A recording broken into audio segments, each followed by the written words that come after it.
the backdrop is that political donations generally are iffy. What is specifically troubling about having a foreigner possibly make a huge donation, bigger than anything anybody would have ever seen in UK politics before? Well, the biggest problem with it in the UK is that our election laws were actually written specifically to stop foreign donations.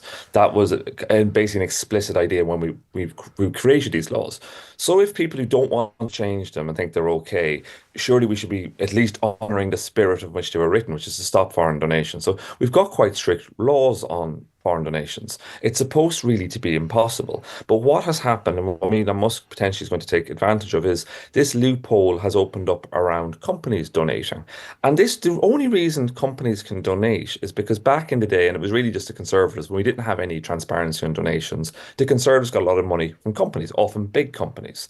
What happened was when we had political transparency from around 2000 with the new Elections Act, we started publishing names of companies. Big companies didn't like their names being in the paper about giving political donations. And just to say, they also found other ways afterwards to give money to politics. And often, so that they kind of dried up. And increasingly, the company donations became a loophole for people who didn't want their names out. They could use shell companies and potentially for foreign money to get into our politics. But our entire electoral system is supposed to be set up to stop foreign donations. So really, even whatever we think about the right or the wrongs of it, that's what the law is supposed to do. And if the law is not doing it, then surely something needs to change. As I said in my introduction, I've tried before on the TV to persuade people that maybe state funding would be a more equitable direction to travel in. And I'll be honest, I didn't get a lot of love. But this is maybe 10 years back. I've been surprised when I was researching it this morning at how many countries are now travelling in that direction, if not in totally state funded, but at least partially state funded. Is Labour missing a trick not getting on board? I think Labour is missing a trick in general with this, because actually this is an issue that I think on a bunch of different levels is advantageous to Labour. In terms just purely of funding, Labour has far more members than any other political party in the UK. So in terms of dues from their members, but also potential to actually raise small amounts of money from their own members. So if you had a very small donations cap, you could take donations, small donations you could check, and then have other means of funding. We already have some aspects of state funding. There's creative solutions to this. Really, like what happened, especially for Labour, is they changed in the last couple of years from looking for small donations for really just eliciting very big donations. And actually, at the last general election, the amount of money they took, probably for the first time ever, they took more money from private donations than the unions. They took a lot of money from small number of private donors. But with a large number of members, as Labour has, they're actually well positioned to get lots of small donations. The same thing happened in America with the Democrats. Kamala Harris was very reliant on very big money.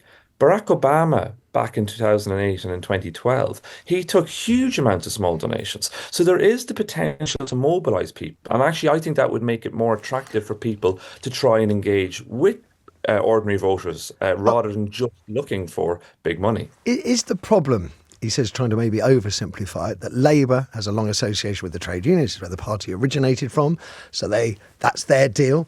The Tories would like to think of themselves as maybe the party of business. So I won't quote Boris Johnson and what he said about business because I can't because of the language, but maybe they see that they've got a guaranteed income from the wealthy and the super rich.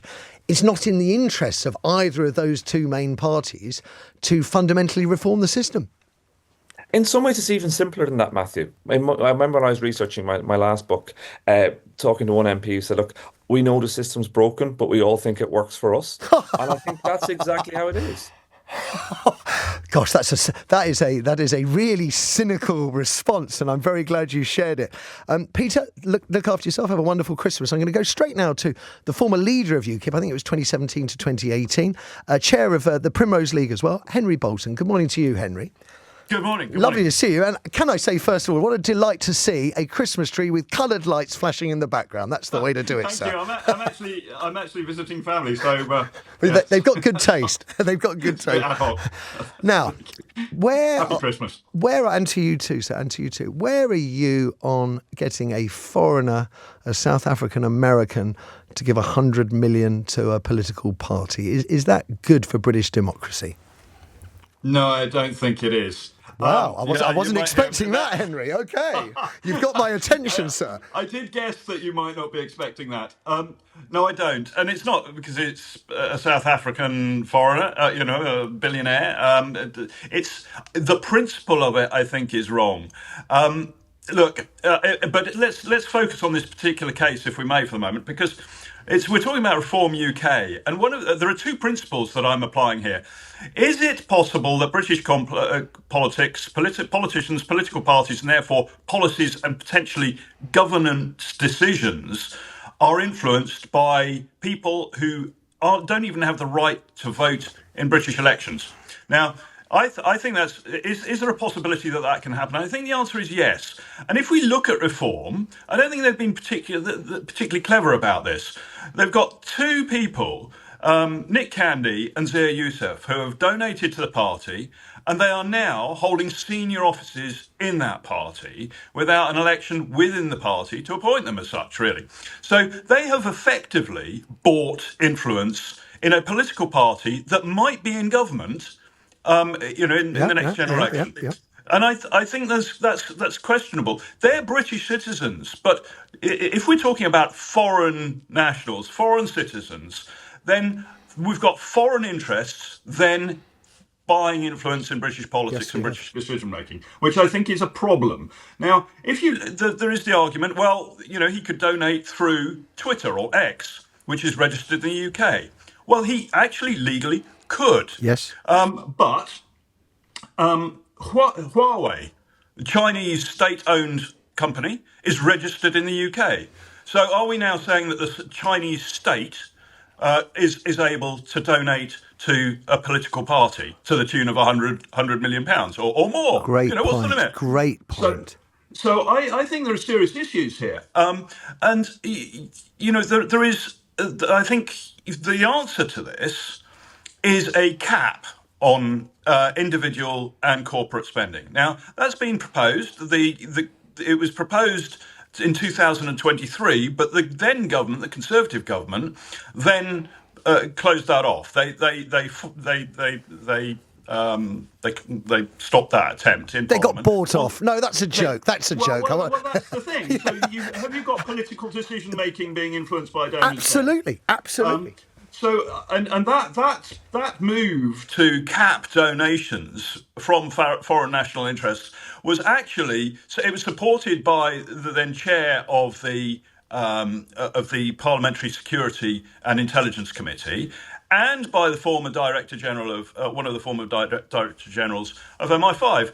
Because they've got, I think, probably, I've obviously not spoken to them, but I suppose they share the same concerns that I do. That there's a problem here in terms of political accountability. I'm delighted. I'm thrilled, actually, that we see the same problem in exactly the same way. I'm not sold on the idea of state funding of political parties. I'm not sold on it at all. I'm moving in that direction. I just wondered, bearing in mind that capping donations is the system we kind of already have, and it's brought us to this point, maybe we need to start looking at other ways. And I was surprised, I have to say, in my introduction, by how many European countries, sort of developed nations, are moving down the line of state funding for political parties because they see it as fairer. I'm not clever enough to be able to, on my own, necessarily come up with a solution that's going to make everybody happy and that is necessarily the best solution. But I think that the problem is a significant risk to the integrity of British politics, which is already highly compromised. Here.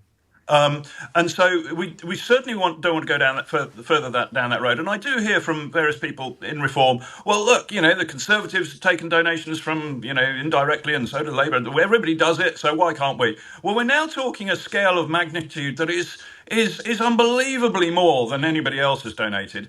And it's actually brought it to the fore. So I don't think it's a particularly clever move on the part of Reform, as I say. But the thing is, we've got a significant risk, growing risk, to the integrity of British politics and good governance, and the influence from outside, including potentially China and so on, as I say. The question is, what is the best solution? Now, I think it needs to be simple, it needs to be clear, and because otherwise there will be loopholes. If it's complex... I totally agree on that. I have to say, Henry, this is probably the most things we've ever agreed on in a conversation. and I'm really delighted about it because I think it's really important. I think our politics is under threat.